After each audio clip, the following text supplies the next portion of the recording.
இன்றே டவுன்லோட் செய்து உங்கள் ஃபேவரட் ஷோக்களை என்ஜாய் பண்ணுங்க. மயிலு, பாயசம் வேற லெவல்டா, செம்ம டேஸ்டா இருக்கு. அன்னைக்கு ஃபங்க்ஷன்ல குடிச்ச பாயசம் மாதிரி இதுவும் சூப்பரா இருக்கு. சூப்பர்டா. மகா கையில உண்மையிலேயே ஏதோ மேஜிக் இருக்கு. சரி குட்டி, எனக்கு கொஞ்சம் வேலை இருக்கு, நான் அப்புறமா பேசுறேன். நான் இப்ப போனை கட் பண்ணிட்டுமா? லட்சு இரு, ஏன் அவசரப்படுற? இப்பதானே மாமாவை காட்டினேன், அதுக்குள்ள ஏன் போனை கட் பண்றேன்னு சொல்ற? நான் தான் மாமா வேலையா இருக்காருன்னு சொன்னேன்ல. லட்சு, மாமா பாயசத்தை பத்தி ஏதோ சொல்லிருக்காரு, நீ அவருக்கு பாயசம் வச்சு கொடுத்தியா? ஆமா ஆமா, நீ கொஞ்சம் மெதுவா பேசு குட்டி, நான் உள்ள போறேன், இரு. ஏன் சத்தமா பேசினா என்ன? டேய், அவதான் சொல்றா லக்கி. உன்னை விட மாட்டேன்டி. இத பார், நீ எவ்வளவு சந்தோஷமா இருக்கணுமோ இப்பவே இருந்துக்கோ. ஏன் தெரியுமா? என் தம்பி கஜேந்திரன் உன்னை சீக்கிரமே தேடி கண்டுபிடிச்சு இங்க கூட்டிட்டு வருவான். அப்புறம் இருக்குடி உனக்கு.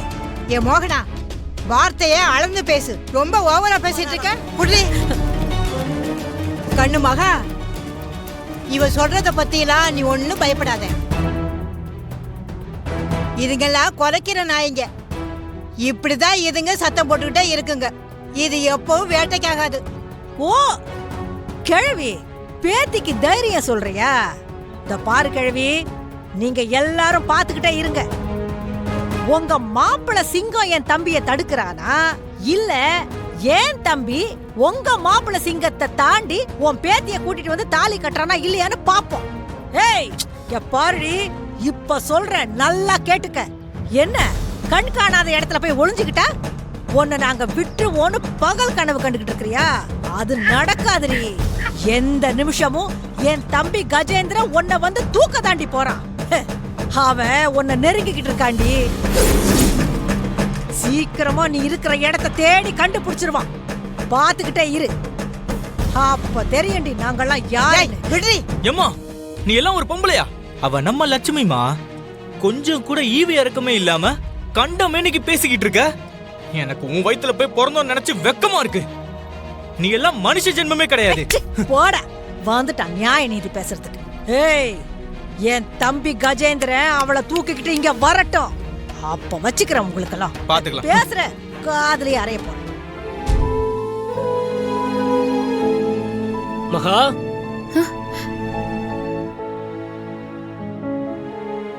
சொல்லுங்கண்ணே. திரு உன்னோட கைப்பக்குவத்துக்கு அடிமையாயிட்டான்னு நினைக்கிறேன். திரு விஷயத்துல அவன் ஆபீஸ்க்கு லஞ்ச் எடுத்துட்டு போய் நான் பார்த்ததே இல்ல.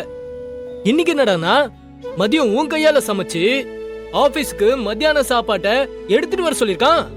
அப்படியா? எனக்கு நான் போறதுக்குள்ள கடைசியா என் கையால அவருக்கு பிடிச்சத சமைச்சு கொடுத்துட்டு போயிடுறேன். மகா, என்ன யோசிக்கிற? ஒன்னும் இல்லைண்ணே, அவருக்கு பிடிச்சது என்னவோ அதை மார்க்கெட்ல போய் வாங்கிட்டு வந்து அவருக்கு சமைச்சு கொடுத்துடலாம்.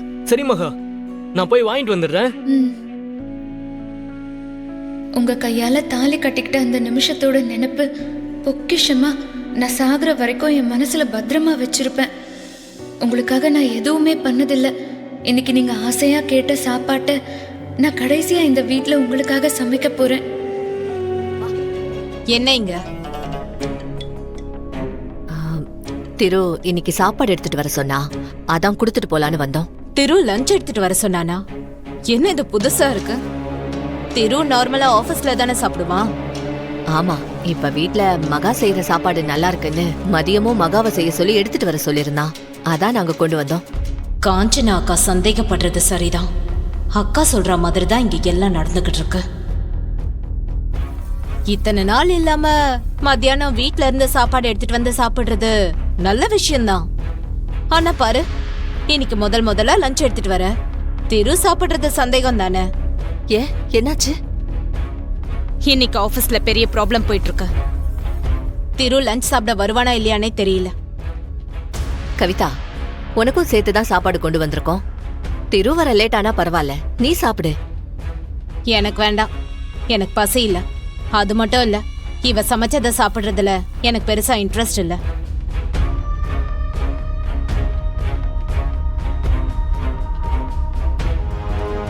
இப்ப அவர் வர போறாரு, என்ன பார்க்க போறாரு, அவ்வளவுதான். மாட்டினேன். கவிதா ஏதோ பிரச்சனைன்னு சொல்றா. திரு பாவம் ரொம்ப டென்ஷனா இருப்பான் போல. சாப்பிட வருவானான்னு கூட தெரியல. அம்மா கவலைப்படாதீங்க. எந்த பிரச்சனையா இருந்தாலும் வந்த வழியிலே காணாம போயிடும். அவருக்காக நான் சாமி கிட்ட வேண்டிக்கிறேன்.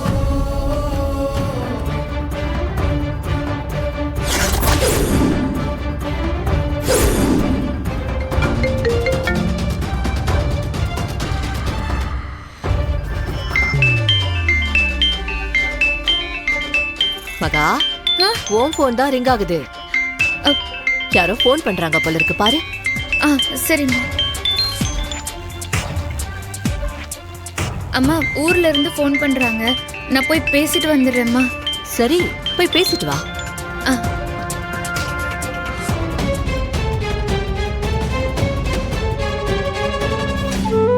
மா வந்து ரொம்ப நேரம் ஆச்சாமா? இப்பதான்ப்பா வந்தோம். உன் அத்தைய பார்த்தேன், ஏதோ பிரச்சனைன்னு சொன்னா. என்னாச்சு? எல்லாம் ஓகேவா? என்னன்னு தெரியல. நான் எவ்வளவு பேசி பார்த்தோம் கன்வின்ஸ் ஆகாத ஒருத்தர் இப்ப ஜஸ்ட் 1 மினிட்க்கு முன்னாடி ஃபோன் பண்ணி அவரே கன்வின்ஸ் ஆயிட்டாரு. என்னால அவர் பேசுறத நம்பவே முடியலமா. அதைத்தான் யோசிச்சுட்டே வந்தேன். நீங்க இங்க இருக்கீங்க. இப்பதான் கிளையண்ட் கன்வின்ஸ் ஆனதுக்கு காரணமே தெரியுது. என்ன காரணம் திரு? எல்லாம் நீங்க ஆபீஸ் வந்த நேரம் தான். நான் வந்த நேரம்லாம் ஒண்ணும் இல்ல. எல்லாம் மகா என் கூட வந்த ராசிதான். மகாவா? ஆமா திரு, அவளும் என் கூட தான் வந்திருக்கா. எங்க காணோம்? நீ வரதுக்கு முன்னாடி வரைக்கும் அவ என் கூட இங்கதான் இருந்தா. ஊர்ல இருந்து ஏதோ போன் வந்துச்சுன்னு போன் பேசுறதுக்காக வெளியில போயிருக்கா. உன் அத்தை ஆபீஸ்ல பிரச்சனைன்னு சொன்னதும் உடனே அவதான் சாமி கிட்ட வேண்டிக்கிட்டா. அப்படியா? உண்மையாவே மிராக்கிள்மா. இப்பவும் எனக்கு நடந்த விஷயத்தை நினைச்சா ஆச்சரியமா இருக்கு. மலை மாதிரி கண்ணு முன்னாடி இருந்த பிரச்சனை கண்ணை மூடி திறக்கிறதுக்குள்ள சால்வ் ஆயிடுச்சு. அவ வேண்டுதல் தான் பலிச்சிருச்சு போல இருக்கு. சரி சரி, சாப்பிடு. மகா உனக்காக நல்ல ஹெல்த்தியான ஐட்டமா பண்ணி வச்சிருக்கா. சாப்பாட்டை கம்மி பண்ணிட்டு தட்டு நிறைய காய்கறியை வச்சு சாப்பிடணுமா. நீங்க சொல்றத கேட்டதும் எனக்கே பசி அதிகமாயிடுச்சு. சரி, சாப்பாடு எடுத்து வைங்க. இரு.